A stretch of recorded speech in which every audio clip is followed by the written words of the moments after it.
ओम श्री परमात्मने नमः। श्री कृष्णाय नमः। ओम श्री गणेशाय नमः। श्री सद्गुरुदेवाय नमः। श्री सरस्वते नमः। आदरणीय भक्तजनों, सादर प्रणाम। हम आज अधिक मास के पुरुषोत्तम मास के 8वें अध्याय की कथा को सुनेंगे। इसमें सूत जी महाराज ने बोला कि हमने 7वें अध्याय की कथा सुनी, हमें बहुत ही प्रिय लगी कि भगवान श्री कृष्ण ने भगवान श्री लक्ष्मीपति नारायण को सारी बातें सुनाई और वे प्रसन्नता पूर्वक मलमास को बैकुंठ में लेकर के गए। और ऋषि मुनि कहने लगे कि हे सूत जी, उसके बाद क्या हुआ, ये सब कथा हम जानना चाहते हैं। सूत जी ने कहा, हे तपश्रेष्ठ ऋषि मुनियों, श्री विष्णु तथा श्री कृष्ण के संवाद का श्रवण कर देवर्षि नारद बड़े संतुष्ट हुए। पुनः वे भगवान नारायण से पूछने लगे। देवर्षि नारद ने प्रश्न किया, हे प्रभु, जब श्री कृष्ण बैकुंठ लोक यानी विष्णु भगवान बैकुंठ लोक को गमन कर गए तो उसके पश्चात क्या हुआ, यह वृत्तांत बताइए। आदि पुरुष पुरुषोत्तम श्री कृष्ण एवं श्री विष्णु का संवाद समस्त प्राणियों के लिए कल्याणदायक है।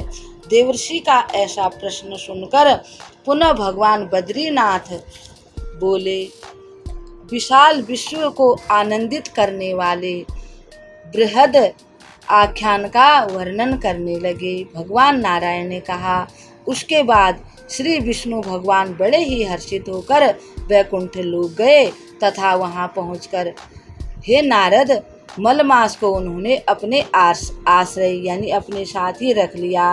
वैकुंठ लोक में निवास प्राप्त करके मलमास बहुत ही प्रसन्न हुआ तथा 12 मास का स्वामी बनकर श्री विष्णु भगवान के पास निवास करने लगा। मलमास को 12 मासों में श्रेष्ठता प्रदान कर विष्णु भगवान बहुत ही संतुष्ट हुए और इस प्रकार से जब वह बड़े संतुष्ट हो गए तब भगवान विष्णु बोले कि हे मलमास, अब आप प्रसन्न होकर के यहाँ निवास कीजिए। तब श्री शौनक आदि ऋषि मुनि बोले, हे ऋषि, अनंतर भक्तों के ऊपर कृपालु होने वाले भगवान श्री कृष्ण ने युधिष्ठिर और द्रौपदी की ओर देखते हुए अर्जुन से क्या कहा था। भक्तजनों, यह कथा श्री सूत जी शौनक आदि ऋषि मुनियों को सुना रहे हैं नैमिषारण्य तीर्थ में और श्री बद्रीनाथ में भगवान नारायण श्री नारद जी को सुना रहे हैं। और यह कथा सबसे पहले श्री कृष्ण भगवान ने श्री युधिष्ठिर श्री महाराज जी को वन में सुनाई थी।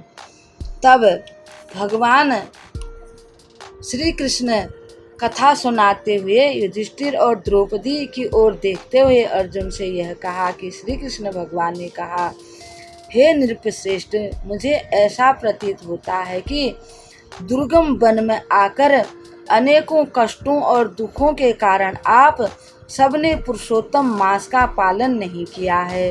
वृंदावन बिहारी गोलोकवासी भगवान का प्रिय पात्र पुरुषोत्तम मास आप सभी वनवासियों ने प्रमाद और आलस्य में ही व्यतीत कर दिया है।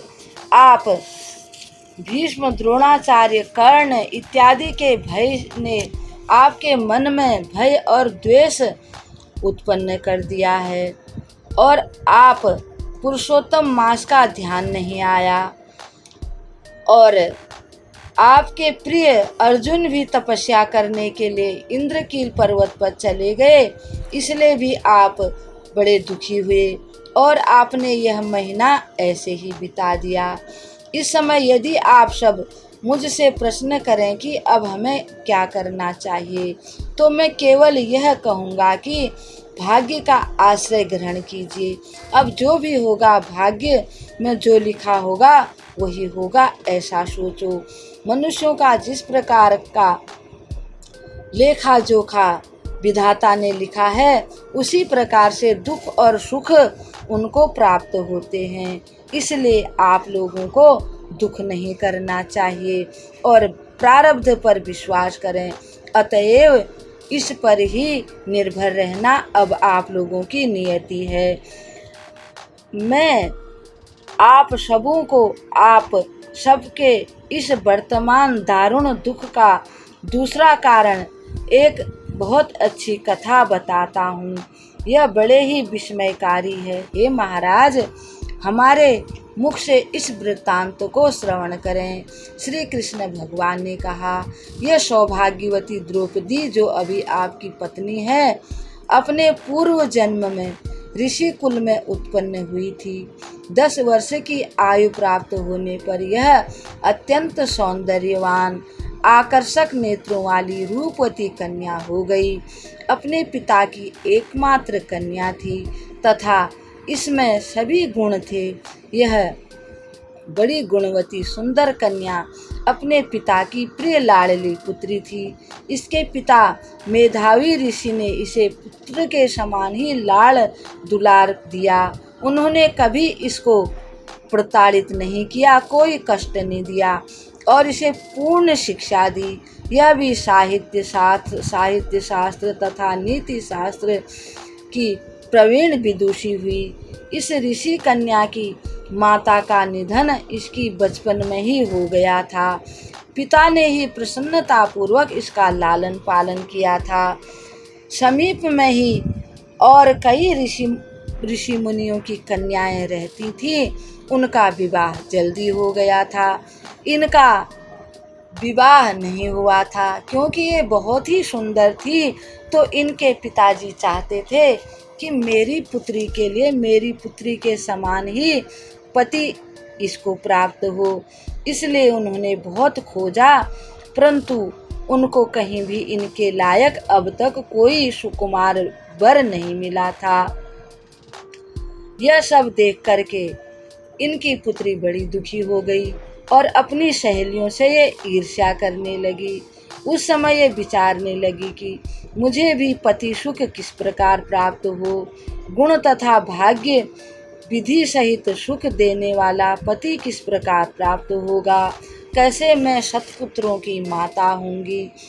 मन में इस प्रकार चिंता करती हुई यह सोचने लगी कि पहले मेरे विवाह के कई अवसर आए थे, किंतु भाग्य के विरोधवश विवाह न हो सका।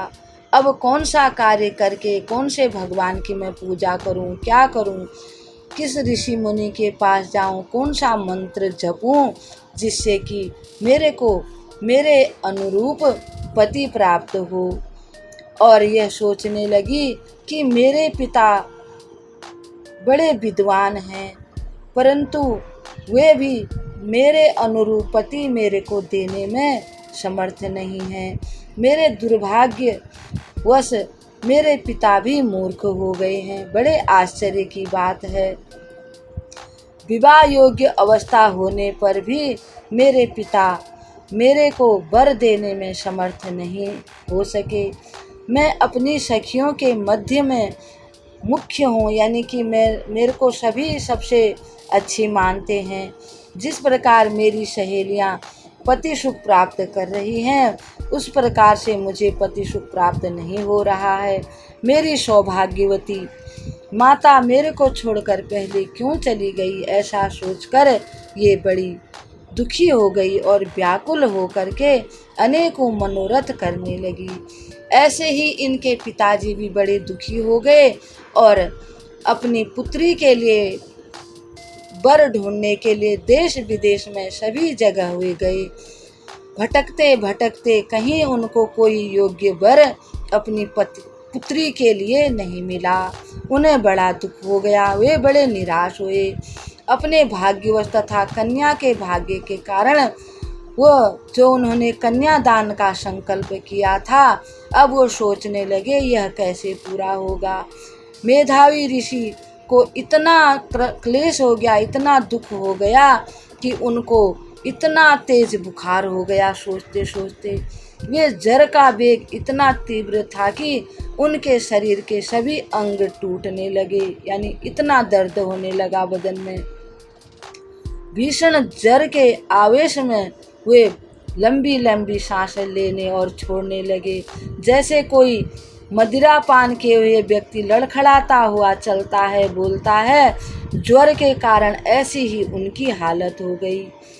ऋषि एन केन प्रकारेण घर आए और आते ही भूमि पर गिर पड़े।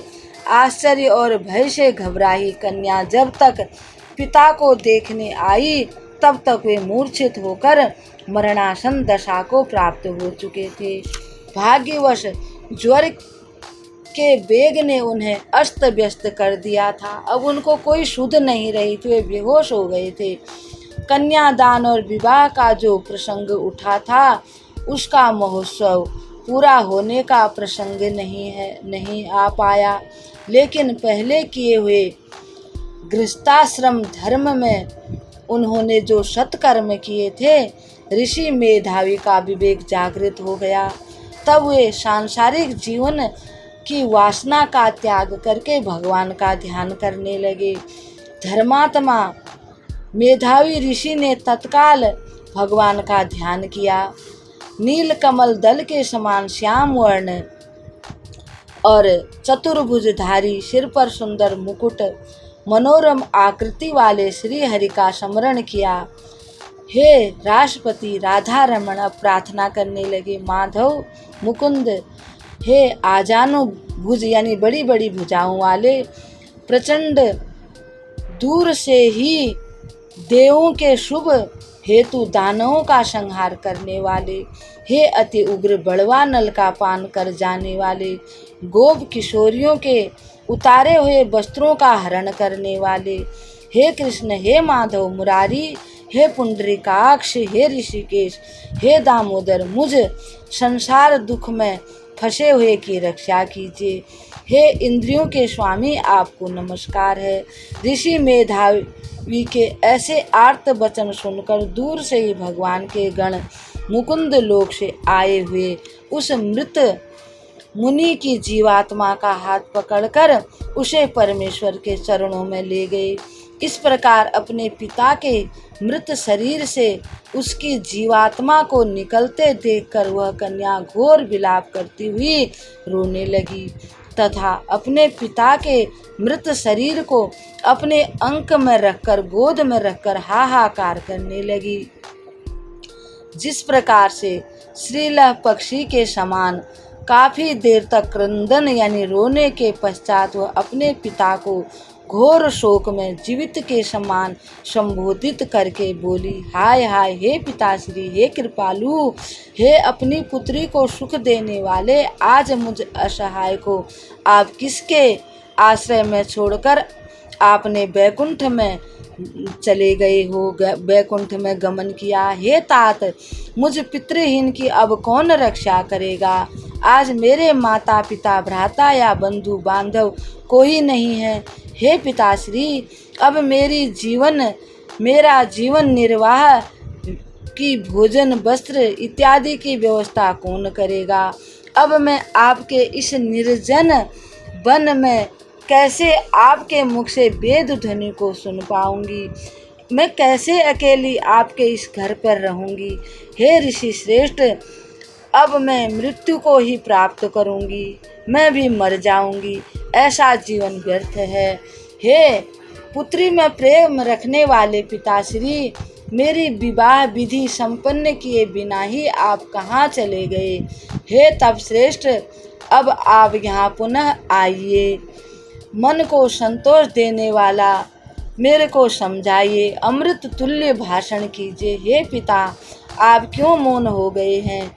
आप बहुत देर से सोए हुए हैं, कृपया अब जाग जाइए, ऐसा कथन कहती हुई तथा नेत्रों से आंसू बहाती हुई वह कन्या बहुत ही विलाप करने लगी, रोने लगी, चित्तकार करने लगी। उसका विलाप सुनकर, उस कन्या का रुदन सुनकर वन में निवास करने वाले जो तपस्वी लोग थे, ब्राह्मण थे, वे अब परस्पर वार्तालाप करने लगे अपने अपने आश्रमों से निकलकर। इस तपोवन में कौन इतना करुण क्रंदन यानी रो रहा है, यह कहकर सभी तपस्वी मौन होकर वो स्वर सुनने लगे कि यह स्वर रोने का किसका है। सब ने प्रयास किया, तभी सब ने फिर बोला कि यह तो मेधावी ऋषि की कन्या का स्वर है। ऐसा निश्चय कर सभी घबराकर मेधावी ऋषि के घर पर आए। वहाँ उन सब ने मृत मेधावी ऋषि का शव गोद में रखकर रोती हुई उन कन्या को देखा। उसे देखकर सभी मुनि रोने लगे। पुनः कन्या की गोद से मृत ऋषि का शव लेकर उन्होंने उसको बहुत प्रकार से ढाढ़स बधाया, सांत्वना दी और फिर उनकी सारी क्रिया की। शिव मंदिर के समीप शमशान में आए और वहाँ काष्ठ की चिता बनाकर विधि पूर्वक अंत्येष्टि करके दाह संस्कार किया। दाह संस्कार करने तथा ऋषि पुत्री को अनेक प्रकार से सांत्वना देकर ऋषिगण अपने अपने आश्रम को आ गए। ऋषि पुत्री भी मन को सांत्वना देकर तथा पिता के अंतिम कृत्य में धन इत्यादि सारी क्रिया जिसने जैसा बताया शास्त्र विधि से वह पूरा किया। पिता का अंतिम संस्कार कृत्य पूरा करके उसी वन में निवास करने लगी। वह पिता की मृत्यु रूपी दुख में बहुत ही दुखी हो गई, बार बार रोती थी। अब उसका मन कहीं नहीं लगता था। वह जिस प्रकार बछड़े की मृत्यु से गौ दुखी होती है, अन्न जल त्याग देती है, उसी प्रकार जैसे रंभाती रहती है, ऐसे ही वह ऋषि कन्या भी घोर दुखी होकर रोने लगी। इति श्री बृहद नारदी पुरुषोत्तम मास महात्मने अष्टमोऽध्याय समाप्तः। ओम श्री परमात्मने नमः। सर्वे भवन्तु सुखिनः, सर्वे सन्तु निरामया, सर्वे भद्राणि पश्यन्तु, मा कश्चित् दुःख भाग भवेत्। आदरणीय भक्तजनों, सादर प्रणाम। आज हमने 8वें अध्याय की कथा सुनी। कल हम पुरुषोत्तम मास के 9वें अध्याय की कथा के साथ आपके सामने उपस्थित होंगे।